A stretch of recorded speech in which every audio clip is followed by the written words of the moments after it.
What's up everybody, it's Shane here from Waiting to Be Seen, and today is Vlogstock Friday, and it's going to be a really short one because I am under the pump. I've actually got 2 edits that are due today, and that doesn't even include the vlog. I want to give you 3 really super quick tips, hints, hacks that I use in Premiere Pro. Just a little thing that might help speed up the workflow when you've got a time crunch like I've got today. So let's get it started.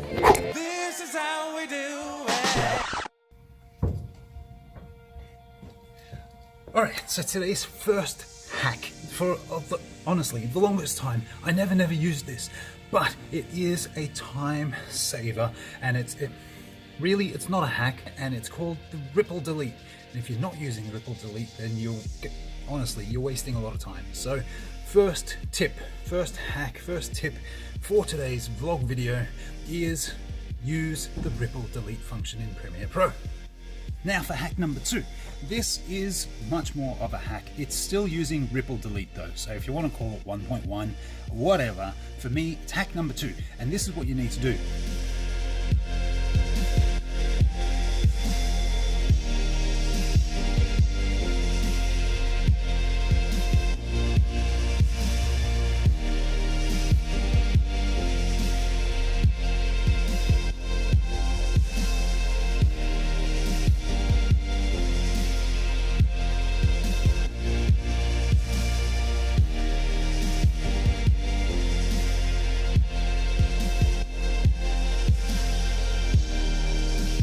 Blank spaces between each one of those takes in your timeline, gone. Boom, like that. It really is a time-saving hack, and you're gonna love it as much as I do. It really is. So good. So on to number 3. So then we have tip number 3, hack number 3, and it's got to do with music. What is the hack, Shane? It's using the parametric equalizer to create a trough in your music so that the vocals in your presentation don't get really muddied. And how do you do that? You just pick simple parametric EQ, drop it onto your music line, and then you're going to change the 3 parameters. You want to change the frequency that it's going to be affecting, and you need to change that to 1250. The next thing is Q, and Q is talking about the width of the frequency that you're trying to adjust. So you want to make it quite a wide frequency, and to do that you're going to set that to number 2. And then the third thing you need to do is actually reduce that frequency, and for me I found that the sweet spot is about -18 decibels.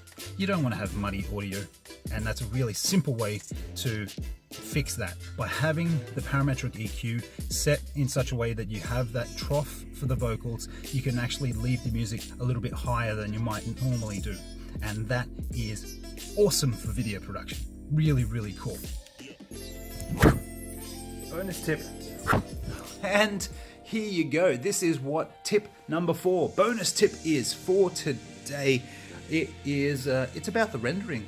We all know the rendering process. You go File, Export, Media, make sure all of your settings are correct, and then press Export, and then sit around throwing paper aeroplanes at people or whatever it is. If you're keen to see an increase in productivity, then this is great for us. If you're somebody that actually enjoyed having a little bit of mental break between jobs, then this is probably not going to float your boat. But still, it's exciting to know that it's available for those times that we need it. Instead of just pressing Export, go File, Export, Media, make sure all of our project settings are correct, and then instead of clicking on the Export button, click on the Q button. And what happens when we click on the Q button is Premiere sends all of that information across to the Adobe Media Encoder. Once it's sitting in the Media Encoder, we can just press the lovely green arrow button, go. It will then start to render through the Media Encoder, which actually frees Premiere up.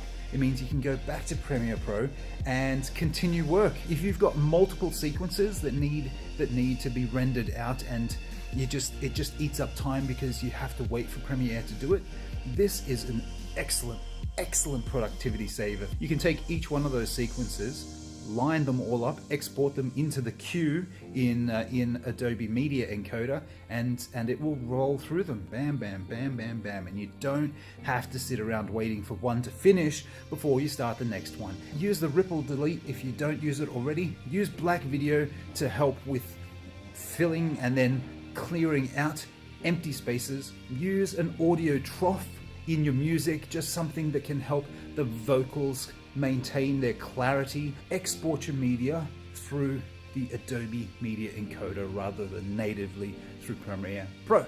And on that very note, I'm so glad that you've dropped by for this week's VlogStock Friday. If you've enjoyed today's video, then do me a favor and click on the like button down below if you think that those tips and tricks are going to be useful for your production workflow. And if you have not yet subscribed to the channel, then why not consider doing so this week?